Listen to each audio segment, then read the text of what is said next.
The big bang തിയറിയുടെ പുതിയ spin ഓഫായ Stuart fails to save the യൂണിവേഴ്സിൻ്റെ ഫസ്റ്റ് എപ്പിസോഡ് ഇറങ്ങിയിട്ടുണ്ട്.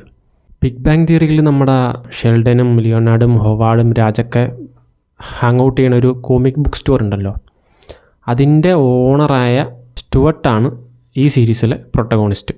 ഷെൽഡൻ്റെ ഗ്യാങ് നിർമ്മിച്ചൊരു എക്സ്പെരിമെൻ്റൽ ഡിവൈസ് തകരുന്നതോടെ മൾട്ടിവേഴ്സ് ഓപ്പൺ ആകുന്നതും പിന്നെ പല പാരലൽ യൂണിവേഴ്സുകൾ തകരുന്നതുമാണ് ഇതിൻ്റെ ഒരു സെറ്റിങ്. ഈ ഒരു പ്രശ്നം പരിഹരിക്കാൻ വേണ്ടി സ്റ്റുവർട്ട് പല യൂണിവേഴ്സുകളിൽ സഞ്ചരിക്കുന്നതും പിന്നെ അവിടെ ഉണ്ടാകുന്ന ഇൻസിഡൻസുമാണ് ഈ സീരീസ് പ്രധാനമായിട്ട് എക്സ്പ്ലോർ ചെയ്യുന്നത്. ബിഗ് ബാങ് തിയറിയായിട്ട് കമ്പയർ ചെയ്യുന്ന നേരത്ത് ഇതിലെ സ്റ്റോറി ടെല്ലിങ് കുറച്ചുകൂടെ ഗ്രാൻഡാണ്. ഇതിൻ്റെ ടോണും സ്റ്റൈലും കംപ്ലീറ്റ്ലി ഡിഫറെൻ്റ് ആണ്. ഒരു സാധാരണ സിറ്റ്കോം എന്നതിലുപരി ഒരു കോമിക് ബുക്ക് അഡ്വഞ്ചർ അങ്ങനെയൊക്കെ പറയാൻ പറ്റിയൊരു സ്റ്റോറി ടെല്ലിംഗ് ആണ് ഈ സീരീസിലുള്ളത്. ഫസ്റ്റ് എപ്പിസോഡിലെ വേറൊരു പോസിറ്റീവായിട്ട് എനിക്ക് തോന്നിയത് ഇതിലൊരു ഗസ്റ്റ് അപ്പിയറൻസ് ആണ്. സത്യം പറഞ്ഞാൽ ആ ഒരു എപ്പിസോഡ് കണ്ടു തുടങ്ങി ആദ്യം എനിക്കൊരു ഫ്ലോയും കിട്ടിയില്ല. പക്ഷേ ഈ ഒരു ഗസ്റ്റ് റോൾ, അതായത് ബിഗ് ബാങ് തിയറിയിലുള്ളൊരു ക്യാരക്ടർ തന്നെയാണ്, ആരാന്ന് ഞാൻ പറഞ്ഞില്ല, ആ ഒരു ക്യാരക്ടർ വരുന്നതിൽ പിന്നെ മൊത്തത്തിൽ ഫണ്ണാണ്.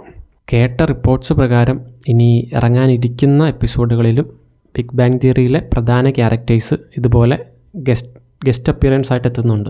ബിഗ് ബാങ് തിയറി ഫാൻസിന് എന്തായാലും ഈ സീരീസ് നല്ലൊരു ട്രീറ്റ് ആകുമെന്നാണ് തോന്നുന്നത്. മൊത്തത്തിൽ നോക്കിയാൽ ഫസ്റ്റ് എപ്പിസോഡ് എക്സ്ട്രാ ഓർഡിനറി ആണെന്നോ അല്ലെങ്കിൽ അത്രക്ക് ചിരിക്കാനുണ്ടെന്നോ എന്നും എനിക്കൊരു അഭിപ്രായമില്ല. ഫസ്റ്റ് എപ്പിസോഡ് ആവറേജ് ആയിട്ടാണ് തോന്നിയത്. പക്ഷേ അതുപോലെ തന്നെ നല്ലൊരു പൊട്ടൻഷ്യലുള്ള എപ്പിസോഡായിട്ടും തോന്നി. അപ്പോൾ എന്തായാലും ഇതിപ്പം കണ്ടു തുടങ്ങിയാൽ നിങ്ങൾക്ക് വീക്കിലി ഒരു എപ്പിസോഡ് വെച്ച് കാണും.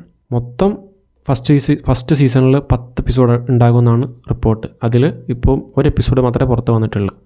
സീരീസ് ഇപ്പോൾ ഹോട്ട്സ്റ്റാറിൽ അവൈലബിൾ ആണ്. അപ്പോൾ കണ്ടവരുണ്ടെങ്കിൽ നിങ്ങളുടെ അഭിപ്രായം കമൻറ്റ് ചെയ്യും. ഈ വീഡിയോ ഇഷ്ടപ്പെട്ടെങ്കിൽ ചാനൽ സബ്സ്ക്രൈബ് ചെയ്യുന്ന കാര്യം പരിഗണിക്കാവുന്നതാണ്.